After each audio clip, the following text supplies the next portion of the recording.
Good evening, everyone. Welcome you to our July month edition of panel discussion from the Bharat Connect community.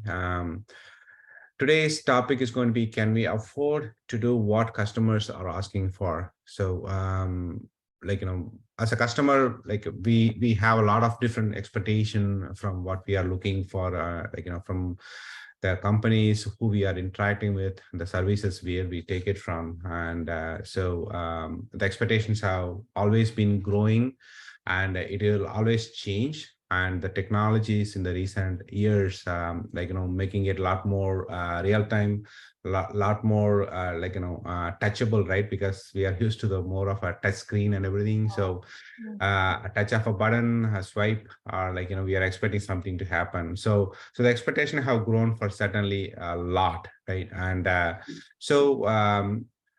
when this is the case, and when the customers are coming with that kind of expectation, and when they are putting a request, so as a company and as a industry, what is that we can do, or what we are able to do, and what is the best practices, and how we can handle them. And so all those different perspectives, we are here to discuss for today. So one of the simple example, we quoted, we are trying to quote here in this the related to this topic is the Apple CEO, Tim Cook. He we know Apple products are good at certain things, that is very easy to use, and very strong, and very people who use it feel that it is more secure. And you have this kind of understanding about expectation about Apple, right? But then when we asked about what is his thought process of how, what is he thinking about this aspect, right? So he's saying his statement is like this: customers need data security, even though what they want is widespread freedom to use social media.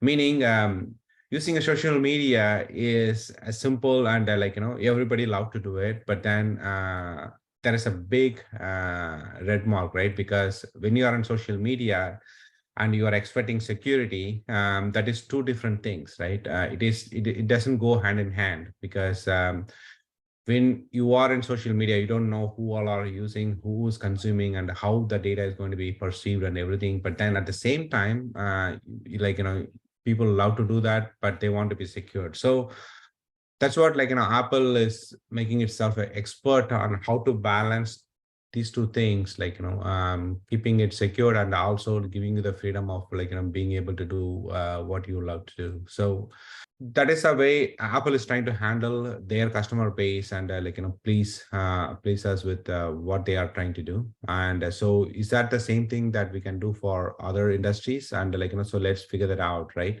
So we have a great panelist here.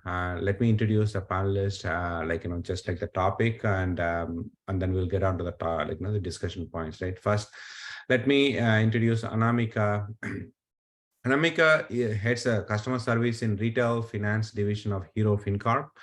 She has had a stints with Amex, Religer, and ET Money, and many more. So she has been recognized as a top 100 CX leader. Her focus has always been to ensuring customer delight, and her skills include operations management, project management, client relationship management, and people management, training and quality, and complaint management, and customer service. So we think she can add a good perspective from her experience to this topic. And we want to take this moment to welcome Anamika to this discussion, and we look forward to your perspectives. Thank you, Utmam, for this I would say this detailed introduction, and I'm so glad to be invited to this forum where I can share my views and add some value to the discussion that we are about to start. So the next one, we'll go to Naresh Hotwani. So Naresh heads the contact center business operations for Mahindra Integrated Business Solutions. So they they have started this division as an internal service organization, and they have, I'm glad to see that they are growing out, and they are looking to serve even outside of the Mahindra Group, which is a great success right there. And he is heading the customer service department there, as a contact center head. So he has lots of experience in this space, and seen a lot of these customer interactions and everything, and like going through their business on day-to-day basis. So we are happy to have Naresh on board here with us. And Naresh, welcome to the discussion, and we look forward to your views. Yeah. Thank you so much, Uttam. So glad to be a part of this discussion. Sure. Yeah. And the last but not least, Ram Shiram. So Ram currently functions as a CEO of Mahagram and investor and advisor at FidiPay. He believes in participatory leadership style with excellent relationship building, interpersonal and communication skills. He has enormous experience in the payment domain and financial services in product management, consulting, marketing, business development, planning, strategy, and new initiatives.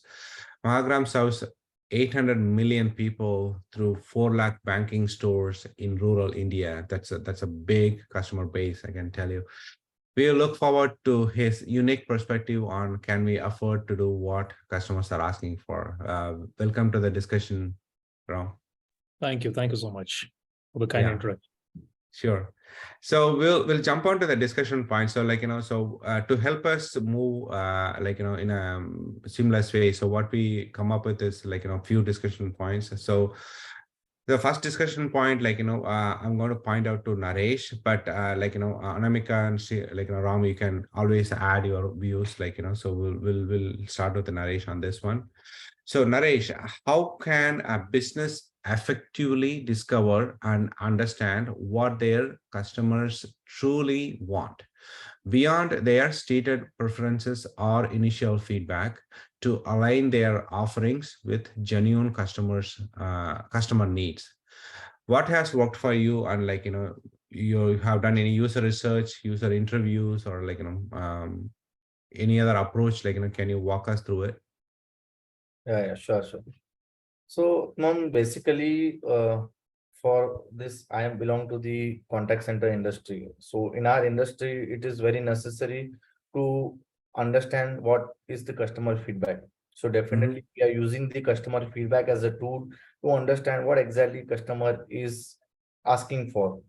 But in this new era of digital, now we have to go a step ahead and do some sort of analytics.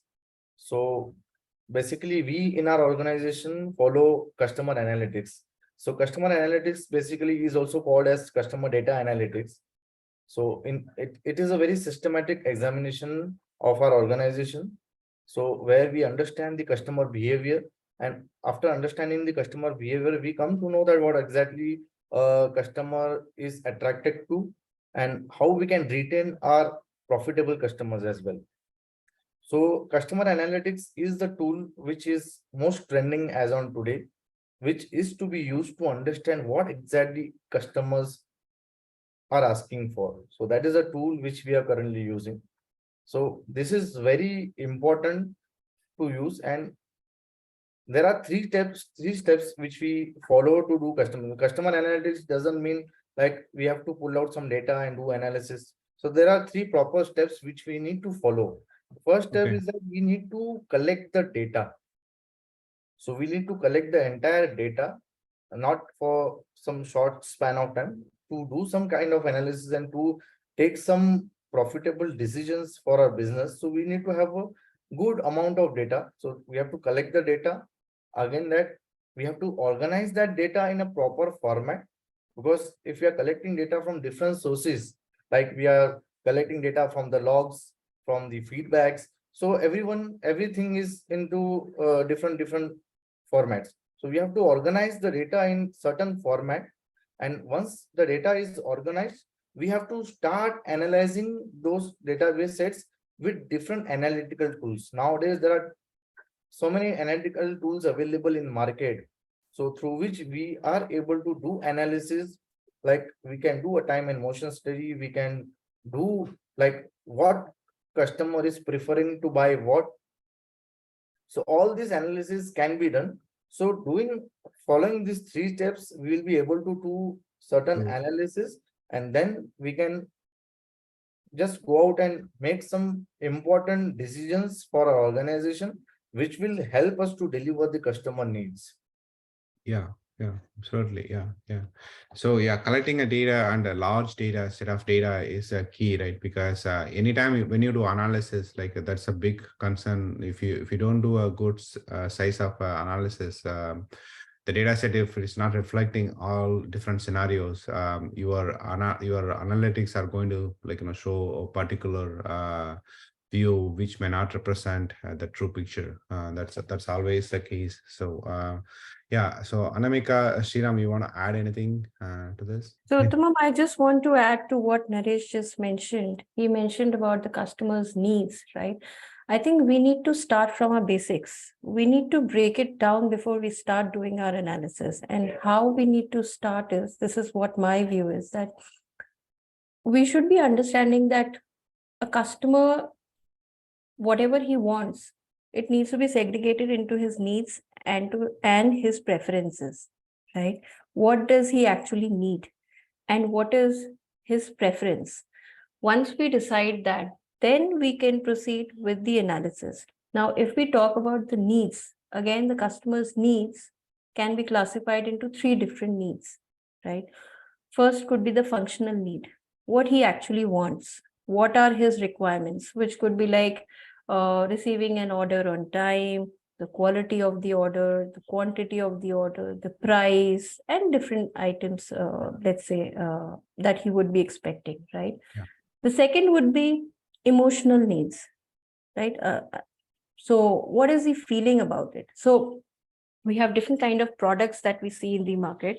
We as end user are opting for different kind of products where we have some functional needs, we have some emotional needs. So I'll give you an example. Let's say if I'm ordering flowers from a florist, my need would not be actually functional, it would be more on the emotional side, because I would be ordering flowers for somebody. I would want the other person to feel nice about it, to have a certain feeling when I give that flower to that, So over there, the florist, or let's say the party who's offering me that product, will have to be very, very cautious about the kind of flowers he's offering, or the quality, or let's say the look and feel and the fragrance, because I as a customer will be very, very particular about how I make the other person feel. Over there, the price might be a secondary item for me. Over there, it could be also possible that I do not even take that much of consideration for the time. Let's say if I have to get it delivered in 1 hour's time, and if the florist says that, okay, I'll take 1 hour 15 minutes, maybe I give a grace time of 15 minutes, because I know that the end product would be of immense value, of emotional value to the other person that I want get it delivered, right? And the third would be social needs, how I get perceived by the other party. So let's say my decision making will be very, very dependent on how I am getting perceived by my peer group, my social network, my family members. Just to give you an example, I would opt to buy my outfits from a certain brand. Why? Because I would like my peer group to feel nice about me. I would want them to feel that, okay, I have a certain affordability. You gave an example of iPhone, right? Apple. So there is a certain segment of users who prefer using iPhone, not just because of the seamless experience, but they also want to have a social status by using an iPhone, because they are very much concerned about how they get perceived in the society.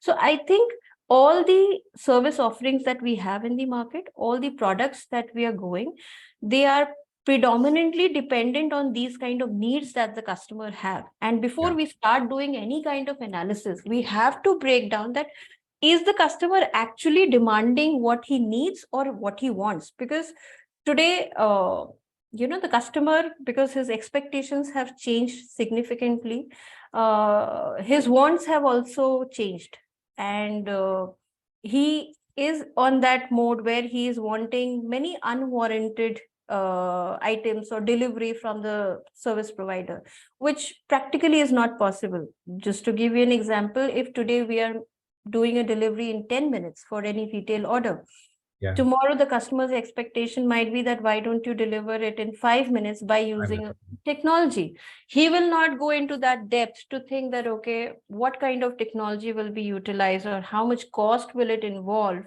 to get the delivery reduced from a 10-minute to a 5-minute. And there could be organizations which might even go for that route, just to make the customer happy. But is that a viable choice is the question which the organization needs to make. Yeah. Right. Yeah, very well. Yeah. Thanks, Anamika. Yeah. So Sriram, you want to add anything before we come to the next one? Yeah, absolutely. See, so when we talk about analytics or data or the genuine demands or genuine requirements by the consumers, right, the people, we are on a technology side, so we are not on a consumer side currently, right? So we build products, we ship products every month, every week. We develop something or some or other feature for bank, for our clients, or for our individual merchants also. We have seen such instances where people come and say, okay, hey, we want this, we want that, but we follow our lean methodology at our end. We try to solve one problem at a time, whether it is actually making any sense. So before we take a decision or bring any new market offerings into the market, we take in consideration of that the impact of that particular initiative on our existing operations, our market understanding, or maybe the market expectations, stakeholders on all of it, and then accordingly we take decision. Of course, people are there, the customers are there always. They look for something else in the same app. So say for example, you have a mobile app now, it's an iPhone. So just like what MI has done in India, if you know, Xiaomi has ventured into the payments business. They said, okay, if it makes sense to have a mobile app on the phone, and if just pushing the mobile app on the phone can make a sense and can set a business for me of say $1 billion more, yes, no, I don't know. The boardroom question would be, boardroom answer would be yes. Hey, we can have a mobile app installed on the phone by default, and people will switch from PhonePe, Paytm to Xiaomi payment app. But that's not going to happen. They closed down the business after 2 years, right? So just pushing the app basis, those understanding, okay, having a mobile app with a payment ready with licenses should solve a problem and should get us in a new business. That's not going to happen, right? So you need to test, you need to really solve the real problem rather than just reading and making fancy charts and graphs about it and present it in a board room and then take a decision. No, always, of course, the data is there. As Naresh said, the data analytics, you need to take it in consideration. At the same time, you need to look at what Anamika said, the emotional wants and desires and all that. Together you come up with a decision and then you build something. But top of it, you always have to consider somewhere the business feasibility, scalability, and all those parameters you need to look at before you take a decision. Or this is how we follow in our company. Yeah, that's a very good point actually. Yeah, because if you don't understand what it is, and then putting out there something just for the sake of it. This was a classic example. So see, for a company like Xiaomi, what it needs to what they need to get into the payment business, nothing. They have the phones, the largest market share after Samsung. That's the second largest company currently in India, right? So who has deployed their mobile phones everywhere. Bringing a mobile app which is pre-installed in their OS, that's a payment app. Wouldn't that solve a problem? Wouldn't that create a customer base for themselves around of 1 million customers in a day one or day two or in a month? Yeah, it's a business, right? So the valuation goes up for the company that they proposed. The guy who is representing that company is a hero in the company overnight. But what happens on the ground is people are not ready. People are not ready to switch. Right. Now, if you take this all customer genuine demands in consideration, what happens is happened with the Tata Neu. I don't want to name it, but there are apps, they call themselves a super app, but they have miserably failed in front of the people right now. So Paytm tried to be the super app in the country. People were not expecting. Of course, people said there should be an app, everything in one. It looks easy, it looks feasible. Okay, we need not to switch from one app to another app. But the moment they added everything in one app, that app did not become unique for everyone. It was just a normal app. People switched to a specific payment app for payment purposes. For shopping, they stick they stuck to Amazon, and all this happened. So you cannot put everything in one app unless there is a strong demand or there is a strong market fit. Just because you have a customer and distribution pipe ready, you cannot just push every product through it. Imagine Hindustan Unilever selling, some sanitation equipments or agricultural equipments. Will that happen? Will that go well? I don't know. If the Hindustan Unilever switch their business from, or maybe add some other product, industrial equipments in their distribution channel through Hindustan Unilever market, as selling some distribution, some agriculture product in the Kirana stores, that's not going to happen. So you need to take that in the consideration, right, before you actually venture out into it. Customers are, customer loves the app. They expect that app to function in all the ways that they want. They imagine where, Siri should talk to ChatGPT directly rather than I go and type on ChatGPT. Can Siri do that? People are expecting this. Will the Apple bring it? I don't know. So Apple is focusing on something else. If you have seen Apple's news yesterday, they have done one trademark registration yesterday. They have converted their HomePod, the Siri thing, for the car. So see, there are two things now going on. People are expecting cars to be smarter. One, of course, there is a demand. People are researching on it. People are building solution around it. But Apple thought differently. Apple said, rather than creating cars smarter, can we convert existing dumb car into a smarter car with the solution of 10,000 rupees? Will that make sense? He says yes. Can we deploy? Can we stick one speaker on the top of the car's roof and convert that entire car into a smart car? It is possible. Yes, it is possible. With the screen Bluetooth connected and everything is now connected to the car. You talk to car and it will get done. So this is how it is. Now they have considered the demand from the customer, but they align that into the product with their vision of having the consumer side business, not from the manufacturer side business. So this is needs to be taken in consideration. So at our end in Mahagram, what we do is we look at the scalability, the feasibility, the impact of that entire new offerings to our existing market, customers or maybe existing stakeholders and the competition. So under this consideration, we assume, so demands are always genuine from the customer side, but we as a company need to look at it from multiple, parameters. Yeah, absolutely. Yeah, that's well said. Yeah. So next to move to the second point, discussion point. This is like, we'll start with Anamika. So look at organizations like Swiggy. They have started doing what Dunzo was doing, right? Delivering parcels besides the food delivery. This was not their original business model, but they saw an opportunity and adapted. I'll flip this in a bit and then ask you for this question. Can you share a situation where your organization built offering with certain assumptions, but customers ended up using them in unexpected ways? How did you adapt and leverage this unexpected user behavior to improve your products or services? So Uttam, this is a classic example which you shared. Swiggy trying to deliver stuffs, and there are other organizations also who are trying to diversify and trying to do different things to stay afloat in the market. Basically, their use case, or let's say the initial business model would have reached a saturation point or reached its peak, because of which they thought that let's diversify and try something else to bring out more revenue, right? I'll talk about my organization a little later. I want to talk about certain organization who are from the, let's say EdTech company or a tech-based organization which was into retail business, selling furniture, but it was a tech-based digital organization. What we observed in the initial years when they were trying to acquire customers on their platform, they offered multiple discounts. Let's say a company like Byju's that they also had one of their subsidiary called Red Hat Junior, trying to offer a lot of courses, luring the parents that your child will be turned into a genius by doing such and such course, and the parents also enrolled for those courses, thinking a better future for their children, right? What happened? It's not that they did not have vision, they did not envisage something good for their end users. It just did not work out the way they would have thought, because the expectation of the customer increased suddenly by offering products like Red Hat Junior. When you're trying to commit more than what it can be, it just failed from the customer's commitment for some reason or the other. Then they got into another JV with Akash. Then what happened? They thought, let me try another model. From a digital model, let's come back to the offline model.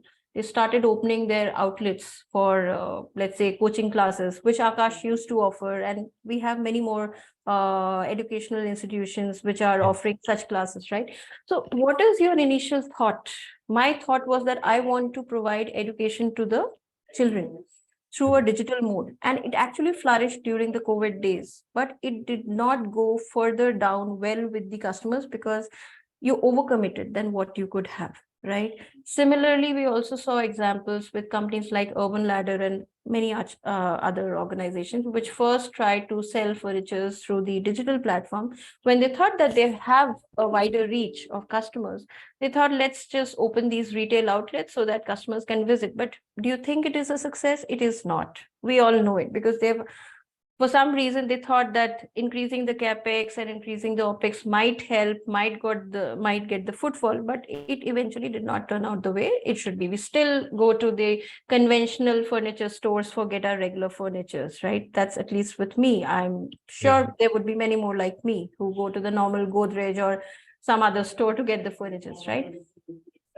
Why is this happening? Because somewhere down the line, we are not able to find a balance between what we should be committing and what we end up committing. Right? We think that if the customer is demanding X, Y, Z, and if we fulfill, that is how we will be winning over the customer. That is how we will be getting our ROI. That is how we will be getting our repeat user plus our new customers. That is not exactly how it turns out to be, because there are many, many more players who are in the market, and they're also trying to offer you the same thing. I have a classic example to share with you. Domino's, we know that they deliver in 30 minutes. And if it is not delivered in 30 minutes, we'll get a refund. Not many of us claim that refund, but they still offer that refund that, okay, you can claim that refund if not delivered in 30 minutes. Based on the customer's feedback, there is a city where Domino's has experimented to deliver even lesser than 30 minutes. And they've gone to a delivery time of 20 minutes. And the city I'm talking about is Bangalore. Okay. And we all know that Bangalore is a city which is which has a lot of traffic issues, lot of issues with movement. So people do not prefer staying more than 5 kilometers away from their job location because of the traffic issues.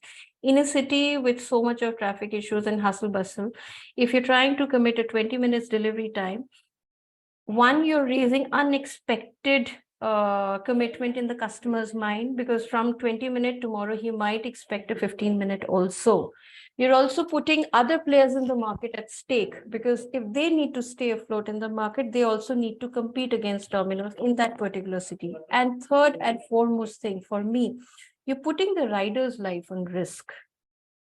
Because if you are committing this to the customer will be on their toes to get the delivery in 20 minutes, failing to which either they will claim a refund. So you're running at a risk of loss, because it could be a possibility. And second, if the rider has to deliver it in 20 minutes, he will have to drive in a crazy speed. And I really don't know how he will manage. Now, when I asked this question to the stakeholder of the organization, I was told that by usage of disruptive technology, been able to manage this, and they will be piloting this in 10 more cities in India. Great thought. But my next question is that what happens if tomorrow customers ask for a 15-minute delivery or a 10-minute delivery? Are you going to do that? Somebody just said that, okay, with the drone technology coming in, very soon you'll be seeing the orders getting delivered through drone. For me, I think it's not something that I can relate to at the current scenario, or let's say the ecosystem that we stay in India, if I talk about particularly our country, right? And this is how things do not go the way we envisage. We try to do a lot of things, diversify, experiment, but it's not that everybody is doing, so we also have to do it. And one example from our organization, which I want to share, is that we all know that most of the credit cards and financial organizations offer something called rewards, right? So that the repeat use actually increases from the customer, the penetration increases. And by virtue of that, you will ensure the customer stickiness. By virtue of that, you will ensure you get more business. So one of this idea got I think experimented, that is the right word that I would want to use, in our organization also, just to ensure that we have such kind of response from the customer. But the kind of audience that we have, the target audience that we have, are not the typical one who would like to fall for the reward trap, right? If you're offering rewards to an Amex customer, he would be more than happy to use the card, because at the end of the day, he knows that if he encashes those rewards, there are some interesting items to be explored. Let's say a holiday or some goodies which he would be interested in. Over here, the encashment against the rewards, let's say it was not enough enticing for the customer, or you can also put it that way, is that the target audience was not such who would have gone for the rewards, right? It's a tier 3, tier 4 kind of an audience. So the strategy team who was planning this particular initiative in order to ensure that customers are repeatedly using my product could not envisage this. They missed out probably the segment of the customers. So it's not one size fits all. You cannot replicate the same kind of solution, same kind of offering for all segment of customer. And this is something which I think is the primary thought any organization should go with. Right? Rest can follow. Rest can follow. Yeah, great point. Yeah. Yeah, I know it's not that easy to jump bandwagon saying, okay, hey, this makes sense and we are going to just introducing this is going to happen. That's just not the case. Like Sriram also explained that many examples. So and we have seen many ideas come and go, good ideas sometimes, because how it is perceived or how it is executed, and there are some barriers, right? And that we have to keep that in mind when you're coming up with some kind of offering, especially in Bangalore. 20 minutes, I don't 20 know. minutes. So this is what my reaction was also, Uttamam, and the stakeholder who actually was talking about it, he took pride in saying that we have piloted this and it is working wonderfully. And I was taken aback, keeping in mind all the factors which I just mentioned. There are. Yeah, it's not going to be good experience for the. It is not sustainable. That is what comes to my mind, because whenever you're offering anything to the customer, you also have to think about the sustainability, because it is not something that you're doing for a month. Right. Otherwise, you will be forced, like Sriram just mentioned about Xiaomi wrapping up the business in 2 years. So we've seen what happened to Byju's. Red Hat doesn't exist today. I mean, Byju's are, they're going through a very tough time, and there are many more organizations who thought that they would be staying afloat in the market, but some reason or the other, they just could not. Yeah. Okay, good points. So now let's go to the next discussion point. This will go to Sriram. We'll start with how often have we come across people who have no clue about nutrition, right? For them to live healthy, they have to be educated.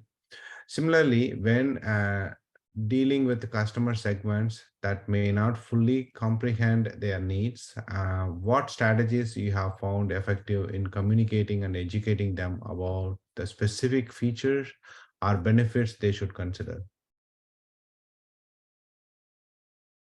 See, as I said, we are a digital payment company. So we have consumers from both the sides, majorly rural. Of course, the company name itself suggests, and that's the closest area I should be, talking about, because customer education in financial banking, payments domain is very, very, very crucial, because the decision that they take is directly affects on their livelihoods.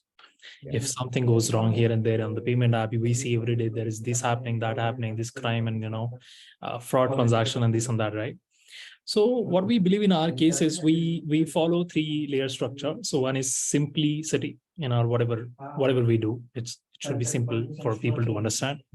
Second one is personalization, and third one is training, right? Okay. Simplicity we keep first, because you filter out a lot of your queries, a lot of your customer questions, queries, a lot of you filter out when you create you craft your user interfaces, or maybe whatever you create a brand, you create a platform, you create a product, you create whatever you want to create. If it is simple to use, people use it.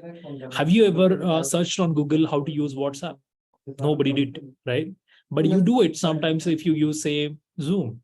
How do I change my virtual background? How do I do this? How do I record a screen and all that? People search for YouTube, right? You Yeah. search for YouTube, search on YouTube for say TV's functionality, laptops functionality, but you never done it for YouTube, Instagram. You never done it for WhatsApp. You never done it for PhonePe. Why? Because they crafted it, a simplicity. All these platforms I spoke about are very simple to understand. The PhonePe would be the only one app in the payment domain who is very simple. No fancy UI, no fancy colors, no fancy UX and all. It's very simple. A body and there is a button on bottom. That's unique that they have, right? So we believe in simplicity. We craft our product platforms accordingly. Second one is personalization. So we don't bombard everything for one customer who doesn't really wants to buy that, or we don't want to see that option because that's not something useful. When you capture a customer's query, when you're onboarding a customer, now, even if I can give you an example in your case, if you're onboarding, say, SB as a client and you're giving them, say, a contact center solution, is it okay? Would you give them the ticketing software? No, I don't know whether they would need ticketing, because people end up calling their 800 number and speak directly rather than creating tickets, sending emails. I don't know whether SBI would be receiving any emails as long as there's no re-KYC functionality. So when we onboard a customer, we do the feasibility checks, like basically. So in our case, we do the onboard the customer. We know what this customer's profile is, and accordingly we give him this, what options he needs to be given. Yeah. Right. And third one is the training. So training is what? So say, for example, customer is coming on an app and he's trying 2 features.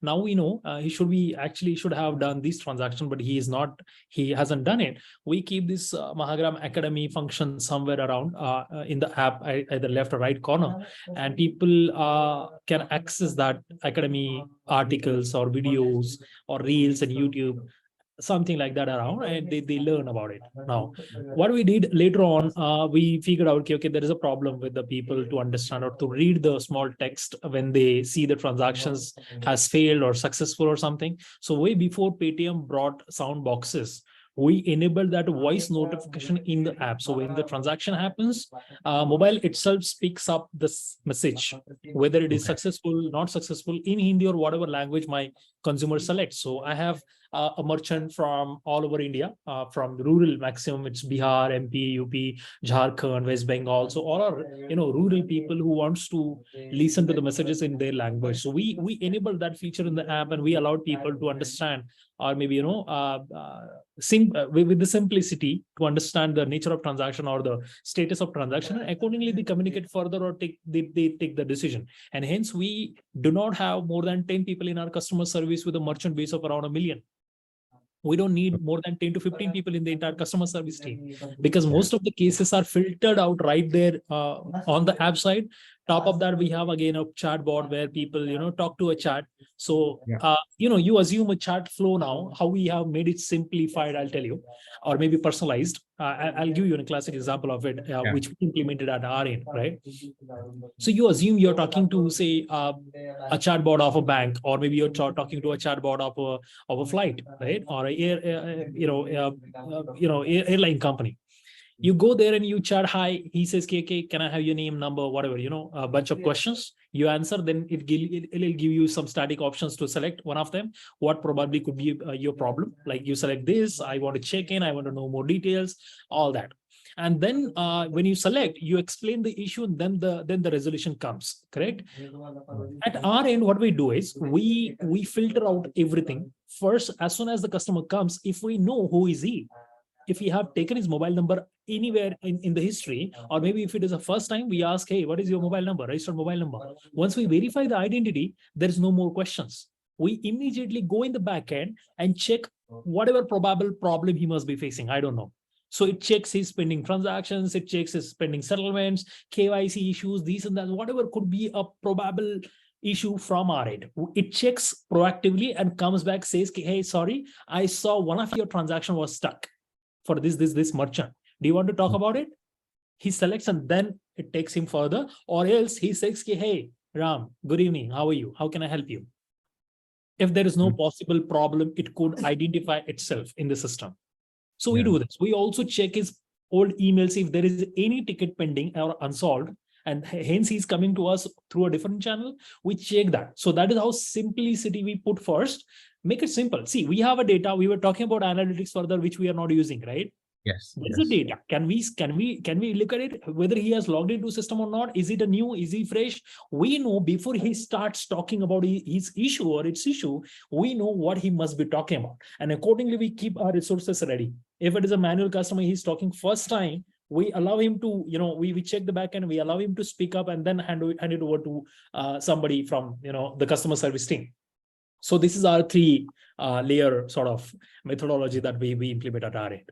Yeah, that makes sense, right? Because if you don't understand your customer and if you are not able to put all these data points together, then Absolutely. that's going to not give People us. tend to use data analytics for the fancy charts and graphs. I'm telling you again, I'm repeating this multiple times, but yeah, people assume data is all about reports, is all about PDFs and PPTs. No, you can consume the data and you can create a market, you can create a customer service accordingly on a real-time basis. Don't, store the data and consume it whenever you want. I mean, for the reports purposes, you can consume it on a real time through the AI. Thanks to the technology, you can spend a little time there and build a solution which can read data on a real-time basis and serve to the customer. Yeah, that makes sense. Yeah. Okay, so now we'll move to the next discussion point. So I'll take an input from all three of you. This is going to be in your experience, how do you differentiate between customer wants, needs, and desires? What frameworks or methods have you used to prioritize these elements and ensure you are meeting the most critical customer expectations?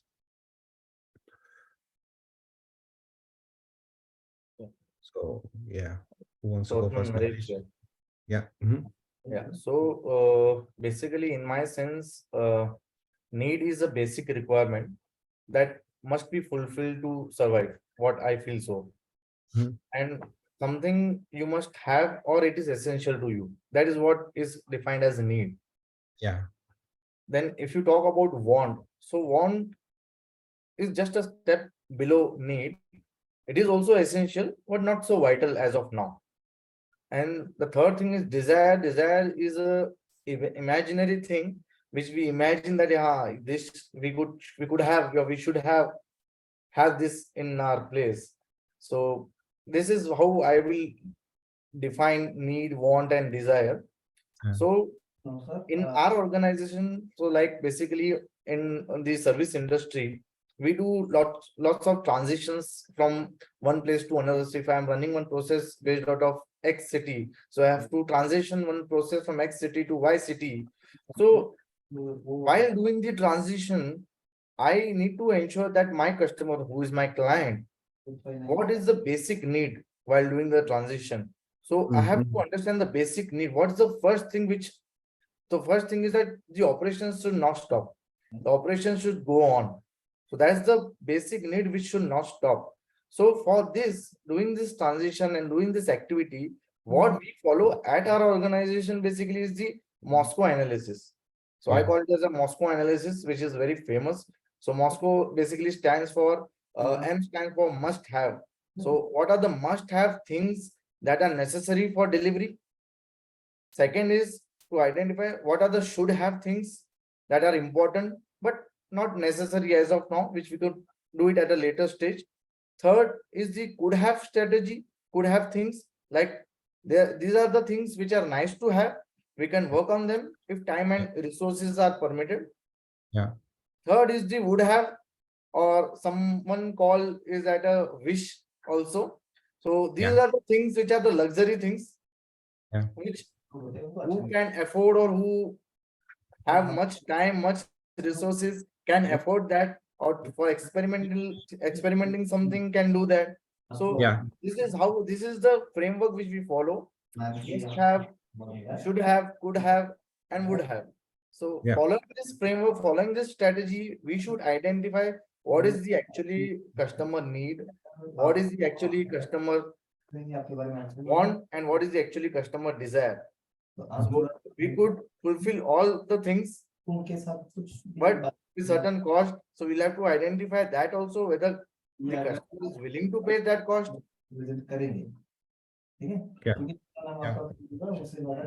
So this is the strategy which we follow at our organization. Okay. Yeah. Thanks, Naresh. Yeah. So, Anamika, Sriram, you want to add anything? Yeah, absolutely. So Naresh has covered up much of around customer wants, needs, and desires. We have been talking about this. Every business goes through this entire life cycle of when they build product.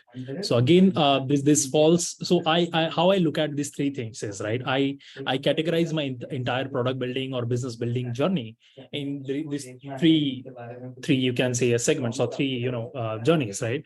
So customer wants gives you feedback. It gives you information before you build the product, before you build the business, right? So you study about it, you ask questions, you make surveys, you do the market research and all. Basis that you understand the customer wants. Now customer wants gives you enough information to figure out, or maybe figure out the gaps or the customer needs properly. Customer needs, even the customer doesn't know, right, what he needs. You need to figure out what he needs, what customer needs basis the wants that he has shared with you through a different in multiple ways. It could be a surveys, market research, one-to-one interviews, and all of that, right?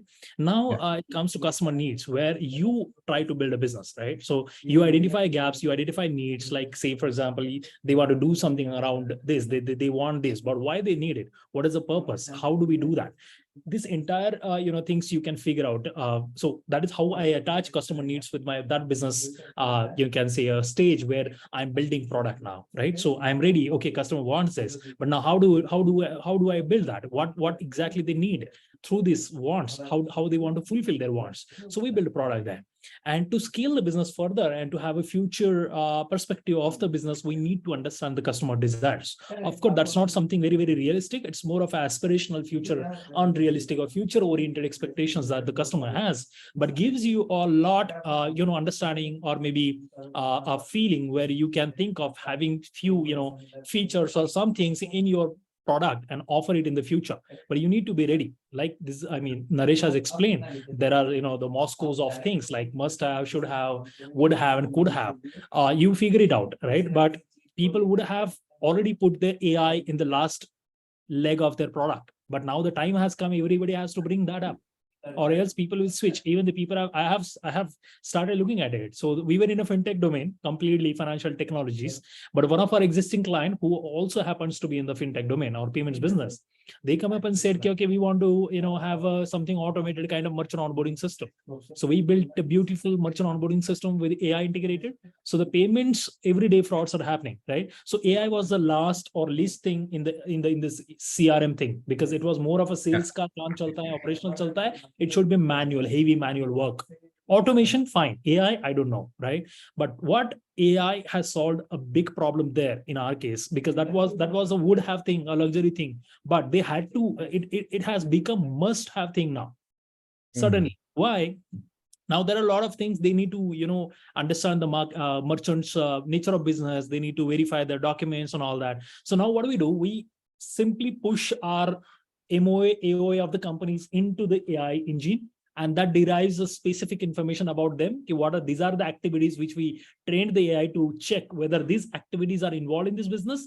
Just highlight that as a score, put that -10 score. If it is not involved in this entire objectives of the company, okay, mark it as good to go ahead. And so way before any salesman or any human comes in, the AI makes it very clear whether you want to entertain this merchant or not, if it is getting onboarded. Not just this use cases, there are multiple. So like we automated a lot of integration stuff. People keep asking the same questions to the integration team. Hey, how would I integrate this API or that API? Now the AI takes it over, reads the query, understands from the history, and replies back, hey, you can use this parameter here and that parameter there. So a lot of things are done. Now this is a must-have use case. Now it has also changed our business model. We were only in a financial softwares. Now we have we ventured into a CRM software for companies, because that's where we wanted that expertise of the payment and fintech to understand the compliances as well as the functionality in day-to-day operations. So I assume this. So having the desires gives you a very, very clear, or at least heads up on the future trends, because that's where the desire comes from, right? So people had that desire while watching the Hollywood movies, looking at Alexa or Siri things. Like if you remember Genesis movie, that was the introduction of Siri.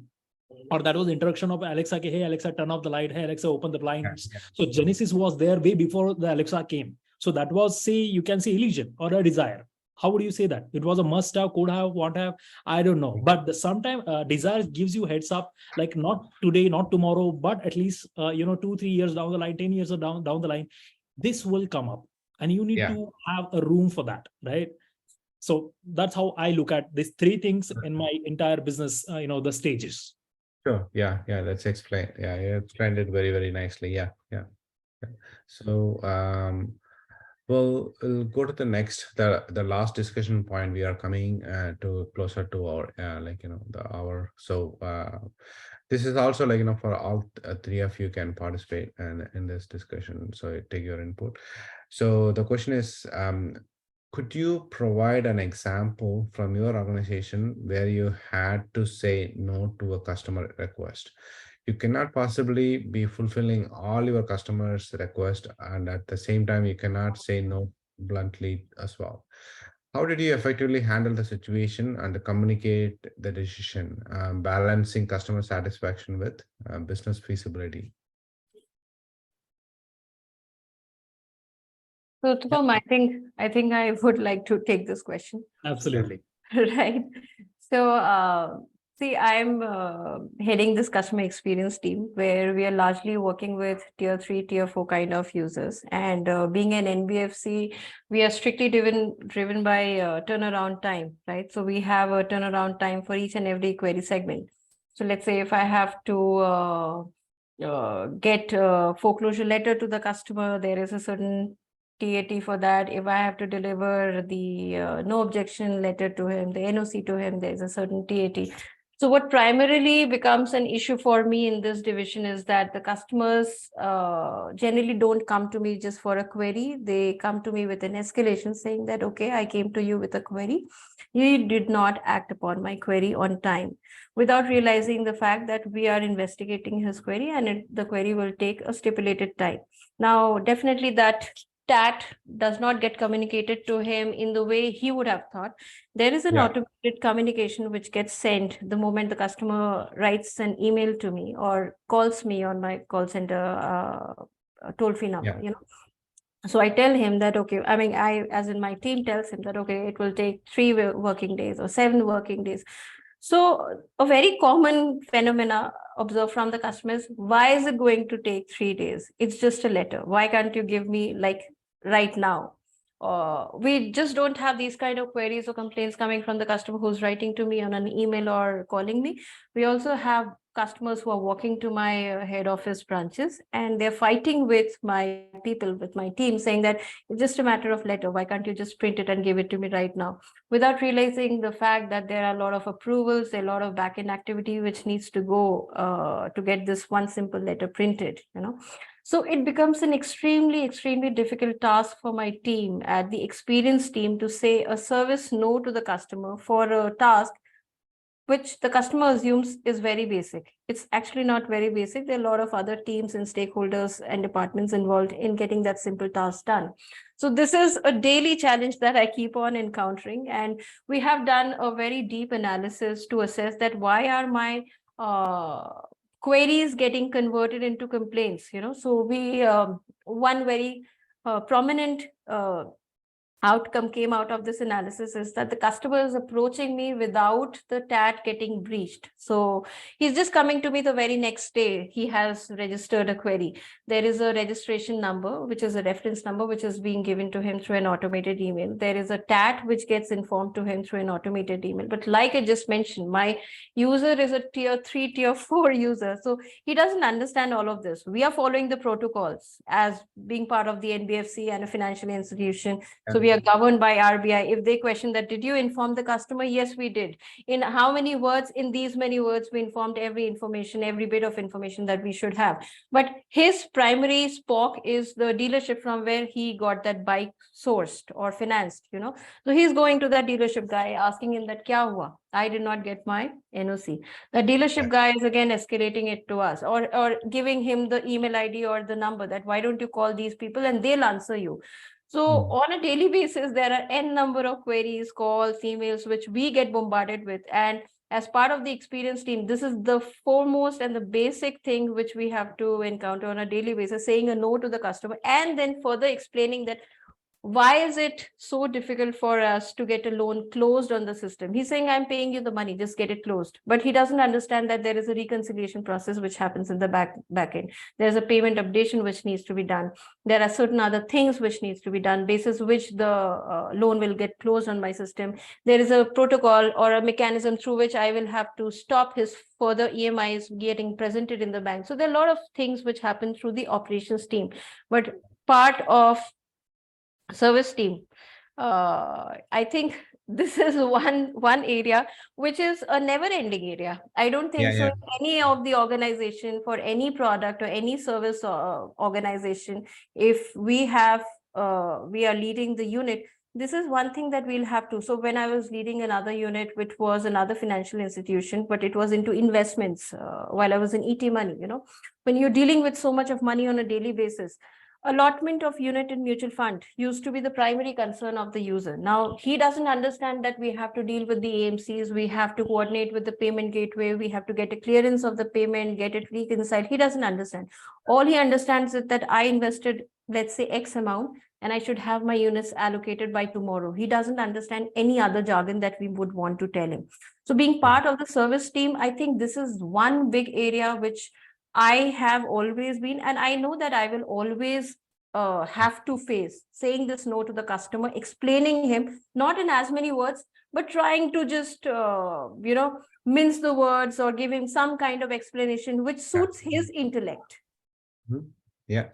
We don't call it saying no. I guess we just buy the time. We just buy the time in a very, very smarter way. As I just mentioned, as per his intellect, suitable to his intellect, right? Because a financial customer who's investing 1 lakh in through any of the financial app will be a very different intellectual guy than who's buying a two-wheeler worth 50,000 from some dealership, right? So that's what I have to submit. Absolutely. Yeah. As these are we Indians taught customers are king, and hence we don't say bluntly no, even if it is non realistic expectation of the customer or maybe demands of the customer. We know we won't be able to cope up with the requirements, or we won't be able to service the client's request. We just buy the time even to say no. That's a great study has done by someone on the signal. There's bakers on signals. They take decision in seconds. They're selling you, say, a product of 500 rupees. You ask them for 50, they'll say yes or no immediately. They say, okay, le lo, do le lo. They take decision, but we corporate takes, say, a week's time or 2 weeks' time to take a decision to give even mainly, Shriram, because there are no layers of approvals, or let's say there's no bureaucracy it's again over a there, simplicity. right? No, it's again very simplicity. Absolutely. No. It's a simplicity. And why customer ask you for immediate later in a day or two? Because somebody else must be giving them. They might have seen that. So the customer expectation increases. And that's why some brands become successful and some brands, collapses there. You take an example, again, a payment domain, PhonePe is still doing business more than 50% of market share. And the other players like Google Pay is still struggling. Amazon, WhatsApp, सबसे simple, WhatsApp couldn't do much because it wasn't easy for payments to understand. People assumed the app to be a chat app. Nothing else than that. They couldn't, bring any video stuff or couldn't bring any ads there. So they kept it simple and then again focus on something else. So that's my point. If somebody does that, if say a PhonePe transaction doesn't get stuck, they expect the same experience on Google Pay. But Google Pay, if you remember, when they were early of their partnership with ICICI or some other banks, the transactions were getting stuck. And hence people moved on. People moved to the PhonePe. Now everybody has more than 2 apps or more than 1 app in their phone for UPI payments, not just one. So that's how it is. So people set up expectations. Some brand comes and do the a disruption there from the expectation perspective. Yeah, absolutely. Yeah. So this was my questions to you, Uthman, in the beginning when I asked whether people will rely for this sort of operations on the AI, like you go on a foreclosure later on the app and you see there's entire timeline there. Okay, foreclosure later has started printing. It is stuck here. If he see visibility, there are 4 layers to be cleared, and 1 layer has got cleared. If he has a visibility, you are filtering the queries right there. That's why in a RF we do that. We give visibility, See, for example, a courier, it's a classic example. Now, courier, nobody has a visibility. Courier is where? If you have shipped from Mumbai to Pune, or maybe from Mumbai to Chennai, where it is stuck now, whether it is in Delhi, you see that visibly on some tracking application, and that makes their life easy. Or explain how big a customer service team a courier company would need. Yeah, otherwise, So that's how simple it is. So you need to maybe, reevaluate the product or app or platform, whatever you are communicating with the customers, and do that way. Yeah, absolutely. Yeah. So That's a very good I would like to throw some light on what Anamika said and what Ram said. Yeah. Yeah. So we belonging to the customer service industry. So the prime directive is obviously likely to be yes. We have to say yes to each and everything. Yeah. That's what we cannot say directly say no to the customer.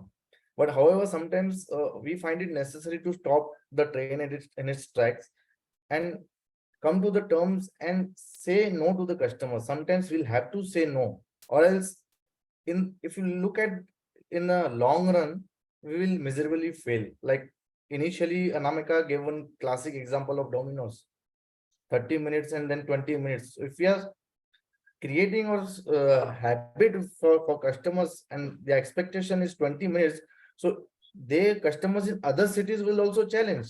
If you are delivering the pizza in 20 minutes in a city like Bangalore, why not in Nasik? Why not in Solapur? Why not in Mumbai? So these are the wrong expectations which we are creating. So at some time, even we have to have that guts and say no to the customer. But at the same time, if we will give some visibility, like Ram mentioned, if we will give some visibility to the customers, so they will be also very relaxed and calm. And coming to the point, the example which I am facing in my organization. So I am also dealing with some couple of fintech clients. So wherein during COVID, government has announced a term called moratorium. Which due to that moratorium, it was a chaos across all the customers. Most of the customers, especially from the rural areas, they never heard, even we didn't heard this word moratorium before. And how did this work actually? So how is this process? So they were in an assumption that 6 mahine ka hamare ko EMI free ho gaya. Customers were expecting actually that. 6 months I'm not bothered to pay any EMI. But we have to educate to the customer in such a way that this is just a cooling period and your tenure will be increased. Now, when the COVID relaxation came, everything came to normal.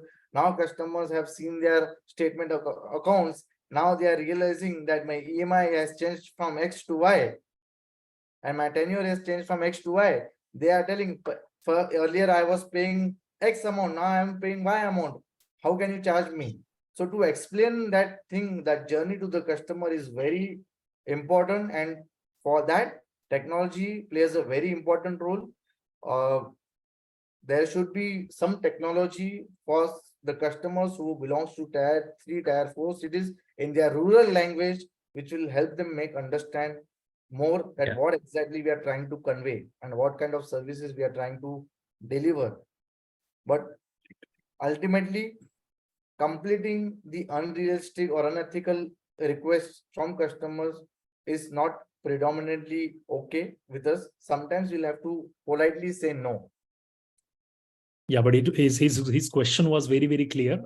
Can you say bluntly no? Absolutely, we can't. So we just to answer your question, Uttama, we just buy time with my lines that we have been taught. There are situations like Anamika explained, like what Sriram explained, like now Naresh is giving, like there are examples where we know answer is it's just not possible. So how you handle that, right? Because you have to set the right expectation. Yeah, that's a good one. So that brings us to end of our discussion point. So now it would be a good time for the audience, if you have questions, please get ready and raise your hands or chat. So we'll get you the answers. And while you are doing that, I'll try to thank and then for the panelists and get this conversation moving. So thanks so much, Anamika, and Naresh and Sriram for taking your time and being with us this evening, sharing your thoughts and experiences. It's been wonderful talking to all of you and So look forward to talking to you in future also. So as I mentioned in the beginning, so this is forum where we are trying to share and help as much as that we can to the community. So it's so any number of times we are looking forward to take help from all of you. So there is no restrictions, right? So this forum, or if you can write some blogs also, we can take that and some one-on-one discussion also is good, whatever it is, the format that works. Yeah. So do we have any questions from the audience? Yeah, thank you for such a wonderful panel for all three speakers. It was very informative. So this question is to Anamika. So basically, when you were explaining about Byju's and other companies who are struggling and trying to get out of business, who got out of the business, did these companies go out of the business due to their business model or their inability to meet their customer expectations? So, Divakar, let me just take it up. What I think is that they did not run out of business because of the business model failing.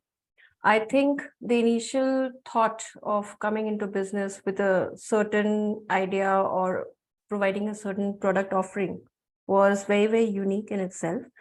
What these kind of businesses or similar businesses tried doing was that they tried to diversify at the wrong time without setting their foot completely and getting a vibe of the customer. This is number one.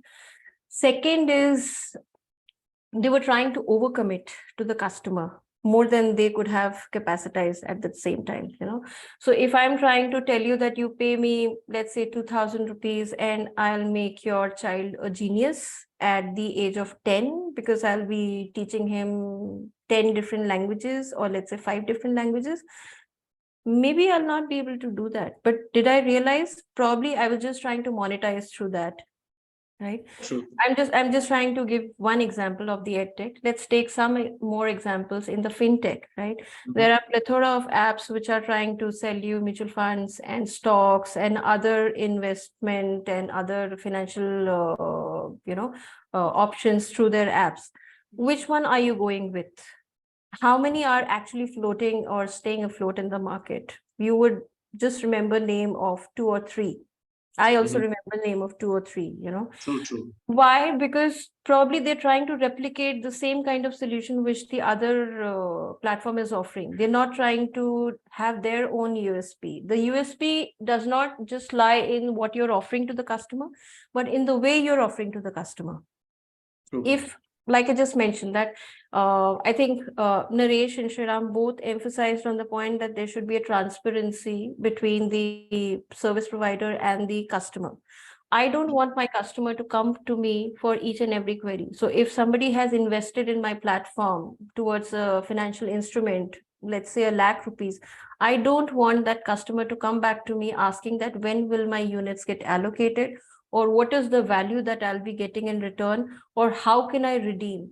I should be able to provide that information organically flowing to the customer on his app, like a notification, like a proactive information, right? That is the difference that I'm trying to create. If every time the customer has to knock my door, whether it is a 500 rupees investment or a 1,00,000 rupees investment, he doesn't feel the value. I somehow will have to make him very, very privileged, make him very, very valuable, even if he is a customer of a very low net worth, right? But in some way or the other, I have to use that statement or create that value add for that customer so that the stickiness remains. I think even as a customer, I was offered this unique course by Red Hat Junior for my daughter, right? But I did not get lured by that. I knew that it's a gimmick. I'm using the word gimmick because I knew by that time that this is not there, which is going to stay here. Okay. As a parent, if I can take a choice, basis what? Because at that point of time when I took this choice, Byju's was the unicorn. It had already become a unicorn, but I was still able to make that choice because I knew that what they're committing is unrealistic.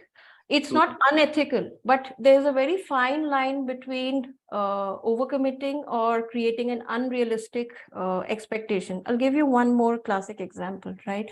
We have these delivery apps, let's say Denzo and Instamart and Blinkit, right? Now, Blinkit used to commit a delivery within 7 minutes. Right. I mean, that's the latest that they went up to. And we used to mock about this fact that if somebody is staying in a high rise, before the time you're reaching ground floor from a 12th floor, the Blinkit guy would be there, right? We used to make a joke out of this and see what happened. This is my example, which happened with me. So Mhm. I think you all are aware that there was a chaos or ruckus going between the riders, Blinkit, and the retail store owners, right? There was some issue going on, because of which the delivery time increased to 15 minutes, and then it went as high as 30 minutes. We still accommodated somehow, because we literally did not have choice, because most of them, Swiggy, Instamart, also went for a 20-minute to 30-minute. What Yes. happened with me was that I ordered from Blinkit, and it was 7:30 in the evening, and it showed me that, okay, yes, in 30 minutes I'll get the delivery. I waited. When I did not get, I tried canceling it on Blinkit. Mhm. Somehow it did not give me the option to cancel. Okay. Okay. And when I contacted the service provider, I got an answer that, okay, the rider is on the way. And probably I thought that the rider will not come and I'll get a refund, automatic refund. None of this information got communicated through the app. What happens at 11:30, the rider rings my bell and he says that, sorry, ma'am, but late ho gaya. And I said that, why did you not cancel it? He said, ma'am, I don't have an option. मेरे पास ये option ही नहीं है cancel करने का. And I said I also did not have an option.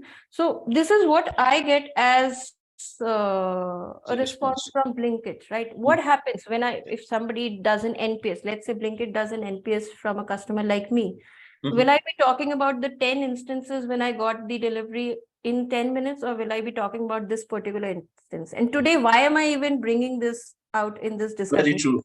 I remember this instance categorically. I remember the example of Domino's 20-minute delivery very categorically, because to my mind as a customer, these are very unrealistic expectations, because of which all the companies which have failed in the past, or let's say in the future, if they do not plan in the strategic manner, and strategic manner does not mean, Divakar, that we have to build a monument. It means that we have to be very simple in the way we are offering solution to a customer. We have to be transparent, we have to be simple, and commit what you can do. That's it. So thank you, Anamika, for detailed explanation on this. I do get your point. Thank you very much. There is thanks, Anamika. There is one more question in the chat. I think they want to ask this to Naresh. What is your opinion on AI to replace the agents in centers? Is it possible? If yes, then how? This question is coming from Subham Sharma. Yeah. So hi Shubham. I feel AI is a good tool to use, but AI will never replace the human. So AI is a additional tool which will help the call center to improve their services for their customers, the experience of that customer. But AI will never replace the human. So if you talk about the agents who are working into the service industry, so there are some categories which can be managed through AI. But there are certain categories where you would need the human intervention, or else the customer would not get satisfactory answer. So for that piece, definitely human intervention will definitely require. Second thing, sales. Sales, like now, previously 10 years down the line or 15 years down the line, we were doing a cold calling and doing a sales. But nowadays, we are not doing any type of cold calling. We are doing smart calling. We are through AI, we are getting the proper insights from the customers, and we are following the allowing customers to follow the digital journey, and wherever they are stucking, there the human comes into the picture and guide to the customers and complete the digital journey. So the agent's job is not in danger over here. In fact, their job is in danger if they don't upgrade themselves. They have to upgrade themselves with the current technology and the usage of the technology. Then the human is going to sustain in the call centers. AI is not going to 100% replace the human. To some extent, they might, through some basic queries, AI can handle. Yeah, absolutely. Yeah. Well said, Naresh. Yeah. I know, even Sriram was having the similar question, the starting of the discussion, how well are we adapting, and what is a impact of AI in the contact centers, right? So so it is going to be always an add-on, and it's going to enhance the whole experience, and how we want to make it better for our customers and to give the better experience. That's what it is all about, rather than replacing human being, right? So of course there will be some situation where the humans need not answer the repetitive task, or the predictable answers, right?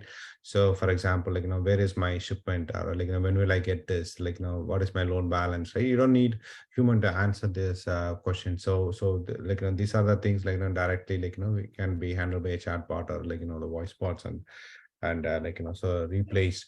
But then humans are always going to be there for anytime or anything going on with your account, or you want to transfer something, and then so you have to talk to somebody who can understand and help you with. So there is always going to be that situation. But then help that agent to put that information, club everything together, and Sriram was explaining, pulling all the information from different systems, emails and this and that, and then put it in one place for the agent to be able to give you a better experience. That's exactly where it is being used, and how it will help us enhance the experience overall. Yeah. So that's a good question. Yeah. Okay. Anything else? Any more, audience? Otherwise, so we are coming to an end.